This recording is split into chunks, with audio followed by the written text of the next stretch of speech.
इस वीडियो में हम लोग यह जानेंगे कि एग्ज़ाम में कॉपी कैसे लिखना चाहिए। जिस तरह किसी प्रोडक्ट को खरीदते समय उस प्रोडक्ट को देखने से पहले उसका पैकेट देखते हैं, ठीक उसी तरह आंसर में क्या लिखा गया है यह देखने से पहले कैसे लिखा गया है यह देखा जाता है। आज के दिखावे की दुनिया में ख़राब प्रोडक्ट को भी आकर्षक पैकेट में पैक करके बेचा जा सकता है। सिर्फ आपको आकर्षक पैकेट बनाने और उसमें प्रोडक्ट को आकर्षित रूप से पैक करने आना चाहिए। जिस तरह किसी बात को करने से ज़्यादा इम्पॉर्टेंट उस बात को सही एवं आकर्षक ढंग से करना होता है, उसी तरह किसी क्वेश्चन का सही आंसर लिखने से ज़्यादा इम्पॉर्टेंट उस आंसर को सही एवं आकर्षक ढंग से प्रेजेंट करना होता है। मान लेते हैं कि यह हमारे एग्ज़ाम का कॉपी है और हम लोग को पता है कि इस पेज के ऊपर में नाम, roll number, subject, exam date ये सब लिखना रहता है और इस पेज के नीचे और पीछे पूरा खाली रहता है। फिर भी इस पेज के नीचे और पीछे एक भी आंसर नहीं लिखेंगे। हमेशा दूसरे पेज से आंसर लिखना शुरू करेंगे। बाद हम लोग को पता है कि ज़्यादातर एग्ज़ाम के कॉपी में पहले से मार्जिन नहीं दिया हुआ रहता है, इसलिए हम लोग स्केल और ब्लैक पेन का यूज करके खुद से कॉपी में मार्जिन दे देंगे। कॉपी लिखना शुरू करने से पहले कुछ ज़रूरी बातों को जान लेते हैं। पहली बात यह है कि एग्ज़ाम में कॉपी लिखने के लिए दो ब्लू और ब्लैक कलर के बॉल पेन का यूज करना चाहिए। मार्जिन देने, नंबरिंग करने, किसी टॉपिक या पॉइंट को अंडरलाइन करने के लिए ब्लैक पेन और पॉइंट को डिस्क्राइब करने के लिए ब्लू पेन का यूज करना चाहिए। दूसरी बात यह है कि आंसर सीरियल वाइज लिखना चाहिए। अगर क्वेश्चन 5 का आंसर पूरी तरह याद नहीं है लेकिन क्वेश्चन 6 का आंसर याद है तो क्वेश्चन 5 का आंसर लिखने के लिए अनुमान लगाकर जगह छोड़ देना चाहिए। उसके बाद ही क्वेश्चन 6 का आंसर लिखना चाहिए। फिर जब बाद में क्वेश्चन 5 का आंसर याद आ जाए तो छोड़े गए जगह पर क्वेश्चन 5 का आंसर लिख देना चाहिए। साथ ही यह भी ध्यान देना चाहिए कि अगर किसी क्वेश्चन में 2 या 3 पार्ट है, जैसे किसी क्वेश्चन में मीनिंग और उसका ऑब्जेक्टिव भी बताना है, तो दोनों पार्ट का आंसर एक ही जगह पर लिखेंगे। कभी भी ऐसा नहीं करेंगे कि मीनिंग को अभी याद है तो मीनिंग को लिख दिए और ऑब्जेक्टिव याद नहीं आ रहा है तो उसको छोड़ दिए और अगला क्वेश्चन का आंसर कर दिए। फिर बाद में ऑब्जेक्टिव याद आया तो उस क्वेश्चन का नंबर दे करके कहीं पर भी उसका ऑब्जेक्टिव लिख दिए। ऐसा कभी नहीं करना चाहिए। हाँ, अगर मीनिंग याद है तो मीनिंग लिख दीजिए, ऑब्जेक्टिव पूरी तरह याद नहीं है तो उसके लिए अनुमान लगाकर जगह छोड़ देना चाहिए। बाद में उसके बाद फिर आगे के क्वेश्चन का आंसर करिए। बाद में जब याद आ जाए ऑब्जेक्टिव तो छोड़े गए जगह पर उसके ऑब्जेक्टिव को लिख देना चाहिए, लेकिन मीनिंग कहीं और किसी और पेज पे तो ऑब्जेक्टिव किसी और पेज पर भले आप उस क्वेश्चन का नंबर दोनों जगह दे दिए हैं, लेकिन फिर भी ऐसे नहीं लिखना चाहिए। फिर यह भी ध्यान देना चाहिए कि सभी शॉर्ट क्वेश्चन का आंसर लिखने के बाद ही लॉन्ग क्वेश्चन का आंसर लिखना चाहिए। अगर एक या दो शॉर्ट क्वेश्चन का आंसर याद नहीं आ रहा है तो फिर से उसके लिए अनुमान लगाकर जगह छोड़ देना चाहिए, उसके बाद ही लॉन्ग क्वेश्चन का आंसर करना चाहिए। फिर बाद में जब उन शॉर्ट क्वेश्चन का आंसर याद आ जाए तो छोड़े गए जगह पर उनका आंसर लिख देना चाहिए। ऐसा कभी नहीं करना चाहिए कि जिन शॉर्ट क्वेश्चन का आंसर याद नहीं आ रहा है उनके लिए जगह छोड़े बिना लॉन्ग क्वेश्चन का आंसर करना शुरू कर दिए, और बाद में जब उन शॉर्ट क्वेश्चन का आंसर याद आया तो लॉन्ग क्वेश्चन के आंसर के बाद शॉर्ट क्वेश्चन का आंसर लिख रहे हैं। ऐसा कभी नहीं करना चाहिए। तीसरा ध्यान देने वाला बात यह है कि किसी भी क्वेश्चन का आंसर लिखने से पहले उस क्वेश्चन को ध्यानपूर्वक कम से कम 2 बार पढ़ना चाहिए।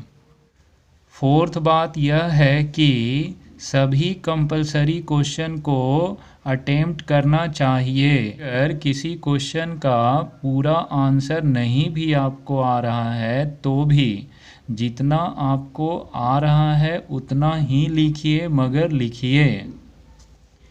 और अगर आपको किसी क्वेश्चन का आंसर एकदम नहीं याद है, एकदम नहीं आ रहा है, तो भी उस क्वेश्चन से रिलेटेड जो भी बातें आपके मन में है वो लिख दीजिए, लेकिन लिखिए, छोड़िए नहीं। पांचवी बात यह है कि किसी भी क्वेश्चन का आंसर क्वेश्चन पेपर के इंस्ट्रक्शन में दिए गए शब्द सीमा में ही लिखना चाहिए। अगर क्वेश्चन पेपर के इंस्ट्रक्शन में वर्ड लिमिट नहीं दिया गया है तो 2 मार्क्स के क्वेश्चन को 40 वर्ड, 3 मार्क्स के क्वेश्चन को 60 वर्ड, 5 मार्क्स के क्वेश्चन को 100 वर्ड, 6 मार्क्स के क्वेश्चन को 120 वर्ड्स, 20 मार्क्स के क्वेश्चन को 400 वर्ड्स में लिखना चाहिए। 20 मार्क्स का क्वेश्चन ज़्यादातर ग्रेजुएशन में आता है। अब आंसर लिखना शुरू करते हैं। इसके लिए हम बिहार बोर्ड इंटरमीडिएट एग्जामिनेशन 2022 के अकाउंटेंसी सब्जेक्ट का क्वेश्चन लिए हैं। आपको पता है कि एग्ज़ाम में टोटल 3 आवर 15 मिनट दिया जाता है, जिसमें से 15 मिनट क्वेश्चन को ध्यान से पढ़ने के लिए मिलता है। कॉपी मिलने से 15 मिनट पहले ही क्वेश्चन पेपर मिल जाता है, इसलिए इन 15 मिनट में कोशिश करना चाहिए कि क्वेश्चन पेपर में दिए गए प्रत्येक क्वेश्चन को कम से कम एक बार अच्छे से पढ़ लें। और अगर क्वेश्चन पेपर में कुछ एक्स्ट्रा क्वेश्चन दिया गया है, जैसे इस क्वेश्चन पेपर में 100 MCQ दिया गया है जिसमें से 50 क्वेश्चन ही बनाना है, और 30 शॉर्ट क्वेश्चन दिया गया है जिसमें 15 क्वेश्चन ही बनाना है, और 8 लॉन्ग क्वेश्चन दिया गया है जिसमें 4 क्वेश्चन ही बनाना है। इसी तरह किसी क्वेश्चन पेपर में और करके 2 या 3 क्वेश्चन दिए जाते हैं, तो 15 मिनट में यह भी तय कर लेना चाहिए कि किस क्वेश्चन को बनाना है और किस क्वेश्चन को छोड़ना है, ताकि आंसर लिखने के दौरान यह सोचने और तय करने में समय बर्बाद न हो।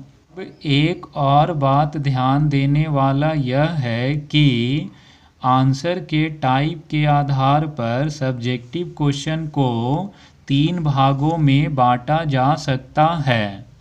पहला, इस टाइप के क्वेश्चन होते हैं जिनमें किसी टॉपिक का मीनिंग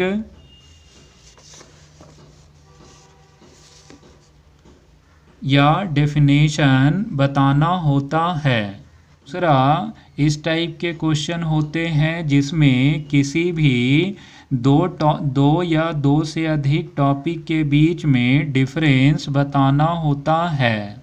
तीसरा, इस टाइप के क्वेश्चन होते हैं जिसमें किसी टॉपिक के ऑब्जेक्टिव, फैक्टर, फीचर्स, इम्पोर्टेंस ये सब बताना होता है। लोग मीनिंग या डेफिनेशन टाइप के क्वेश्चन का आंसर करना सीखते हैं, क्योंकि यह question section B short answer type question में दिया गया है। इस क्वेश्चन में what is authorised share capital मतलब ऑथोराइज्ड शेयर कैपिटल का मीनिंग पूछा गया है। ये पेज के ऊपर ब्लैक पेन से section B short answer type question लिख देना चाहिए।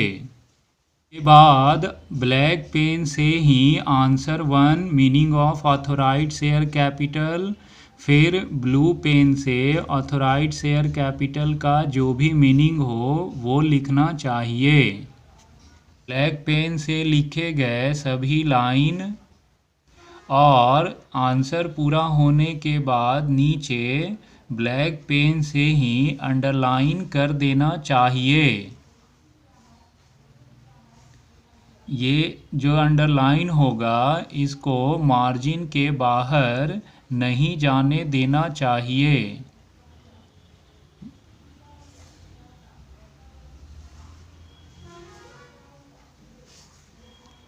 अब हम लोग डिफरेंस टाइप के क्वेश्चन का आंसर करना सीखते हैं। यहाँ पर क्वेश्चन 2 और 3 दोनों में डिफरेंस पूछा गया है। अगर हम क्वेश्चन 3 का आंसर करते हैं तो इसमें शेयर और डिवेंचर के बीच दो डिफरेंस पूछा गया है।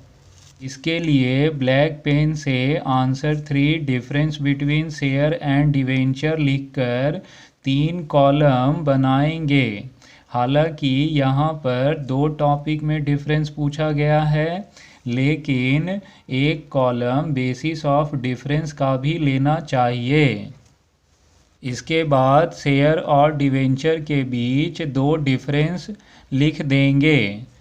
बेसिस ऑफ डिफरेंस के कॉलम में ब्लैक पेन से और शेयर एवं डिवेंचर के कॉलम में ब्लू पेन से लिखेंगे।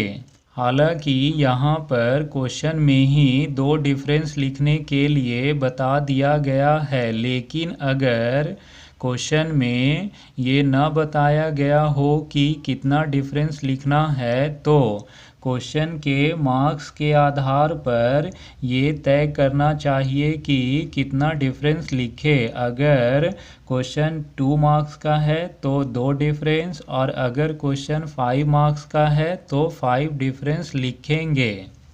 कि यहाँ पर अब सिर्फ 2 लाइन बचा है, इसलिए नेक्स्ट क्वेश्चन का आंसर यहाँ से नहीं शुरू करेंगे, क्योंकि इसमें नेक्स्ट क्वेश्चन का आंसर पूरा नहीं हो पाएगा। इसलिए पेज के नीचे प्लीज़ टर्न ओवर लिखकर नेक्स्ट पेज से नेक्स्ट क्वेश्चन का आंसर करेंगे। हालांकि इस क्वेश्चन में रिसिप्ट्स एंड पेमेंट्स अकाउंट के 2 ऑब्जेक्टिव लिखने हैं ये बताया हुआ है, लेकिन अगर कितना ऑब्जेक्टिव लिखना है ये ना बताया गया हो तो क्वेश्चन के मार्क्स के आधार पर तय करना चाहिए कि कितना ऑब्जेक्टिव लिखे। अगर 2 मार्क्स का क्वेश्चन है तो 2 ऑब्जेक्टिव, और अगर 5 मार्क्स का क्वेश्चन है तो 5 ऑब्जेक्टिव लिखेंगे। के लिए ऊपर में ब्लैक पेन से answer 5 objectives of receipts and payments account लिखकर 2 objective receipts and payments account का बताएंगे। इसमें पहले तो पॉइंट जो होगा उसको ब्लैक पेन से और इसको डिस्क्राइब करेंगे ब्लू पेन से। ब्लैक पेन से लिखे गए सभी लाइन और क्वेश्चन के आंसर पूरा होने के बाद नीचे में ब्लैक पेन से ही अंडरलाइन ज़रूर कर देंगे। नीचे का अंडरलाइन मार्जिन के बाहर नहीं ले जाएंगे। लास्ट में एक बहुत ज़रूरी बात जान लेते हैं कि अगर आंसर में कोई वर्ड या सेंटेंस गलत लिखा जाए तो उसको कभी भी कट नहीं करना चाहिए। बहुत लोग कहते हैं कि उस पर एक लाइन ड्रॉ कर देना चाहिए, लेकिन ऐसा भी नहीं करना चाहिए। कि अगर आप गलत लिखे वर्ड या सेंटेंस पर लाइन ड्रॉ करते हैं या पूरी तरह बुकड़ देते हैं तो मतलब यह हुआ कि कॉपी चेक करने वाले को अपनी गलती आप खुद दिखा रहे हैं। अभी भी कॉपी चेक करने वाले के पास इतना टाइम नहीं होता है कि वो आपके आंसर में लिखे गए हर एक सेंटेंस और हर एक वर्ड को चेक करेंगे। इसलिए अगर आंसर में कोई वर्ड या सेंटेंस गलत भी लिखा जाए तो उसको वैसे ही छोड़ देना चाहिए और उसके आगे जो सही है उसको लिखना चाहिए। लेकिन अगर आप गलत लिखे वर्ड या सेंटेंस पर लाइन ड्रॉ करते हैं या कट मार्क लगाते हैं या पूरी तरह बुकड़ते हैं तो कॉपी चेक करने वाले का ध्यान वहाँ पर खुद ब खुद चला जाएगा और वह इस सोच के साथ बाकी आंसर को चेक करने लगेंगे कि आप कहीं और तो गलती नहीं लिखे हैं। फिर वो आपकी गलतियों को ढूंढना शुरू कर देंगे। जब सभी क्वेश्चन का आंसर हो जाए तो लास्ट में द एंड और थैंक्स लिख देना चाहिए।